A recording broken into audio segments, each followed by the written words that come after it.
5 नभेम्बरनिफ्राय 13 नभेम्बरसिम अदालगुरि जिल्लानि श्री कृष्ण थानसालिनि लांगोनायाव हादोरसानि गुबुन गुबुन बाहागोफोराव गं 100निबो बांसिन हानि मुसुखाफोरखौ लानानै राज फोरबोखौ खुंनाय जायो।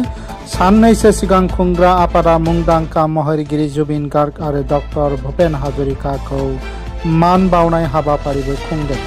राज फोरबोनि समाव गुबुन गुबुन धोरोमारि, हारिमुआरि आरो रंजाथाइ हाबाफारि लानाय जागोन। देंखो, मोसानाय, थुनफावथाय आरो आरिमु दिन्थिफुंनायजों लोगोसे जुबिन गार्गखौ देंखोआरि मान बावनाय जागोन। अदालगुरि राज महोत्सव फालिथाय कमिटिया ओनसोलनि सुबुंफोरनि हेफाजाबजों फोरबोखौ जाफुंसार खालामनो खावलायदों।